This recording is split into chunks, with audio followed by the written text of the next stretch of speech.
Šiandien stebime matematikos pamoką Gargždų kranto progimnazijos 6 klasėje. Klasėje mokosi 24 mokiniai. 2 iš jų yra nustatyti specialieji ugdymosi poreikiai. Pamoką veda mokytoja Ilona Tulabienė. Pamoką mokytoja planavo pagal universalaus dizaino mokymuisi, toliau UDM prieigą. UDM pamoka planuojama pagal šią struktūrą. Pamokos tikslas – rezultatų numatymas, barjerų ir pastolių suplanavimas, skirtingų būdų ir priemonių sudominimui informacijos pateikimui, žinių demonstravimui numatymas, refleksija. UDM prieiga sako, mokinių įvairovė yra natūralus reiškinys. Ji yra nuspėjama, todėl į ją būtina atsižvelgti planuojant skirtingų sudominimo, informacijos pateikimo ir žinių demonstravimo būdus bei priemones. UDM prieiga taip pat teigia, ugdymosi barjerai yra aplinkoje, todėl mokiniams gali reikti pastolių skirtų jiems įveikti. Pamoka buvo suplanuota pagal 3 UDM principus, kurie aktyvina 3 pagrindinius smegenų mokymosi tinklus. Skirtingi būdai įtraukimui ir sudominimui, skirtingi būdai informacijai pristatyti, skirtingų veiklos ir žinojimo raiškos būdai. Detalų pamokos planą ir užduočių medžiagą rasite šio filmuko prieduose. Daugiau apie UDM rasite UDM gairių leidinyje. Toliau stebėdami pamokos eigą išryškinsime pagrindinius UDM elementus. Tai šiandien norėčiau pakalbėti apie kelionės biudžeto planavimą. Tai šiandien mūsų pamokos tikslas yra, naudojant matematinius veiksmus, sudaryti klasės atradimų kelionės biudžetą į Paryžių arba į Vilnių. Pamokos pradžioje mokytoja aptaria pamokos tikslą, laukiamus rezultatus, pristato naują medžiagą.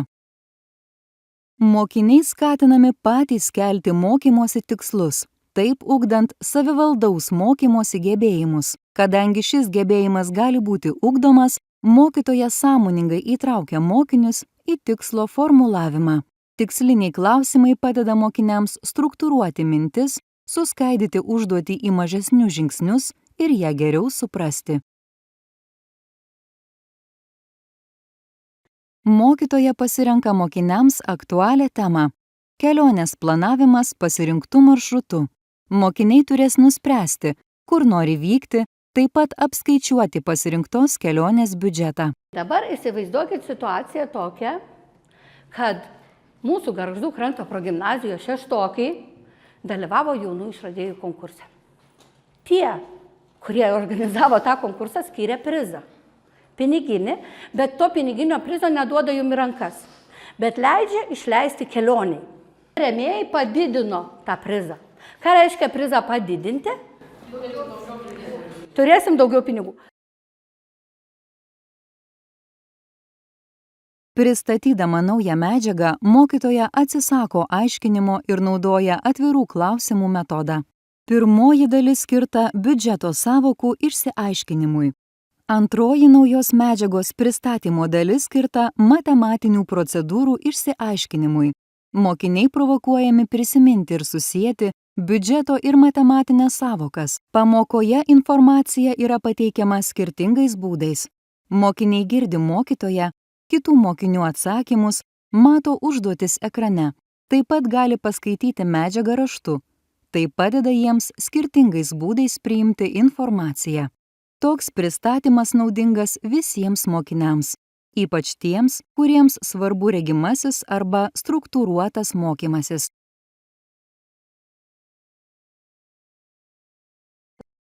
Mokytoja pristato matematinę problemą skirtą mokinių gilėjančio supratimo skatinimui. Mokytoja kviečia mokinius pasirinkti veiklos būdą. Planuodami kelionę, jie gali dirbti grupėje, poroje arba individualiai. Tokia pasirinkimo galimybė aktyvina strateguojantį neuronų tinklą, kuris atsako už tai, kaip mokinys mokosi. Pasirinkdamas, kaip jam patogiausia dirbti, mokinys tampa aktyvus savo mokymosi planuotojas. Naujos informacijos analizavimą ir gilėjantį jos supratimą skatina užduoties sąlyga. Ji akcentuoja tikslą suplanuoti biudžetą, į jį įtraukiant pasirinktus elementus iš nustatytų veiklos grupių. Pamokos tikslas nubrėžia mąstymo kryptį, tačiau palieka galimybę savitų būdų kelti individualius uždavinius, modeliuoti turimą informaciją, ją papildyti ir spręsti matematinę problemą. Galimybė rinktis patraukliausius objektus jų lankymui, kelionės būdą, nakvynę, maistą ir sutaupyti lėšų pramogoms įgalina strateguojantį mokinių mąstymą. Interesų ir realių sąlygų dermės siekis suprantamo konteksto pagrindu leidžia mokiniams atrasti realų mokslo ir praktikos ryšį.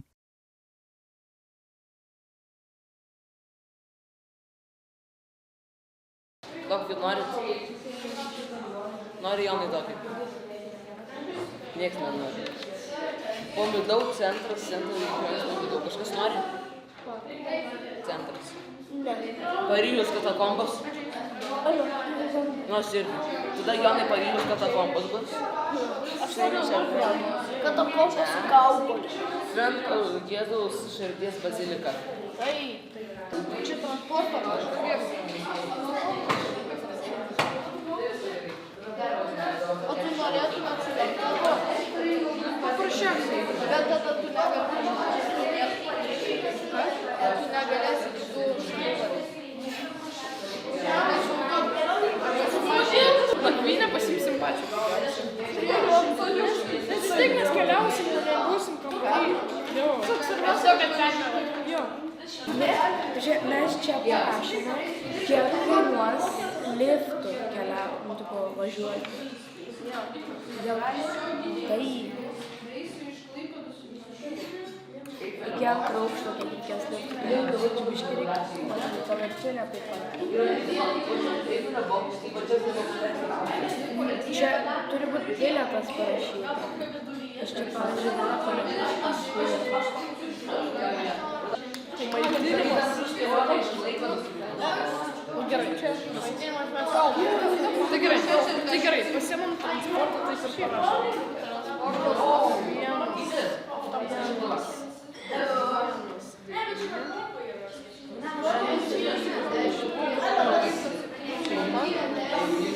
Bet man geriau iš viso, kiek mes turim važiuoti, dar 2,7. Tai 2,7 ir atėjom. Reikia dar padaryti. 2, 4, plius 2,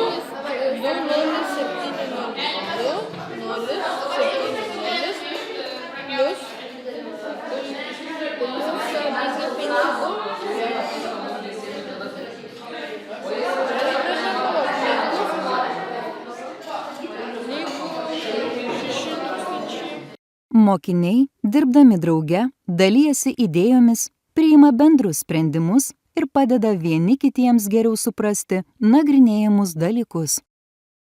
Mokiniai ne tik veikia kartu, bet ir mokosi vieni iš kitų, siekia susitarti.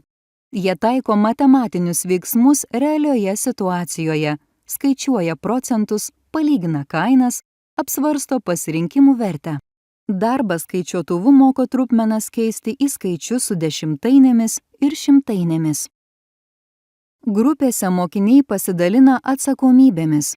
Vieni skaičiuoja, kiti organizuoja grupės darbą, kiti administruoja gautus rezultatus. Jie pasiskirsto užduotis grupėje pagal individualias stiprybes, interesus. Mokytoja – ugdymosi vedlė.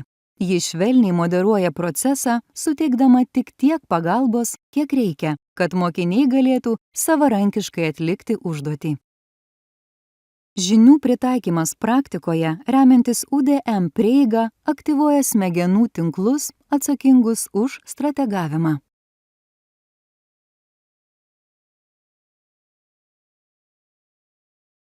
Kiekviena grupė ruošiasi pristatyti savo apskaičiuotą kelionės biudžetą. Mokiniai laisvai renkasi pristatymo formą. Mokymosi skirtumai lemia ne tik tai, kaip mokiniai priima informaciją, bet ir tai, kaip ją geriausiai gali pateikti.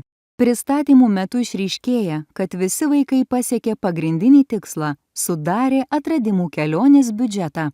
Pirmoji grupė pristato kelionės į Vilnių planą. Jie aiškiai išdėsto transporto, viešbučio, maitinimo išlaidas ir pagrindžia savo pasirinkimus. Grupė visai klasiai pristato savo plano vizualizaciją. Tai mes nukeliavom į Vilnių su traukiniu ir mes buvom vidutinio klasėje viešbutyje. Ten mes dar užsisakėm sušių.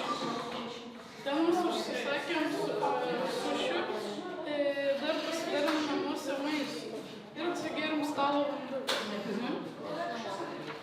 Paskui mes nuvažiavom aplankyti Gedimino pilį, dar nuvažiavom į Vilniaus universitetą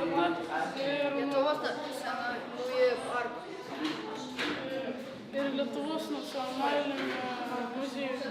Antroji grupė pristato savo kelionę į Paryžių. Mokiniai atsako į klasiai ir mokytojai kylančius klausimus ir pagrindžia savo sprendimus bei skaičiavimus.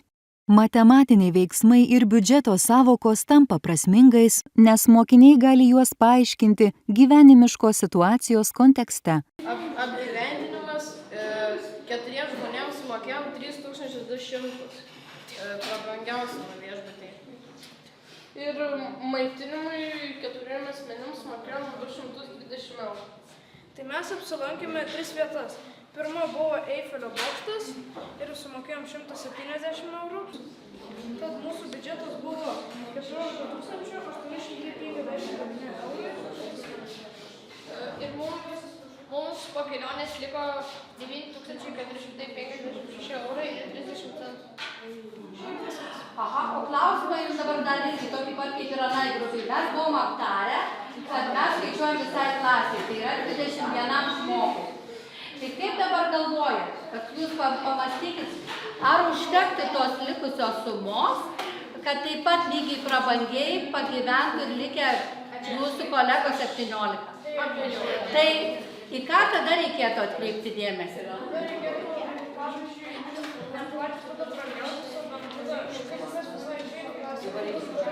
Bet ar užtektų tiek pinigų klasiai, kaip jūs galvojate? Kitos grupės taip pat pristato savo biudžeto sprendimus. Mokiniai pasirinko įvairias pateikimo formas, atsižvelgdami į tai, kas jiems patogiausia ir suprantamiausia. Tai proga pademonstruoti savo stiprybės, kūrybiškumą. Daugelis grupių savo planą pateikia su piešiniais, schemomis. Bendraklasėms tai taip pat padeda geriau sekti grupių pristatymus. Mokiniams pristatymai suteikia galimybę pademonstruoti savo stiprybės, įsivertinti sunkumus. Aptariant rezultatus, taip pat išryškėja vaidmenų pasidalymas grupėje.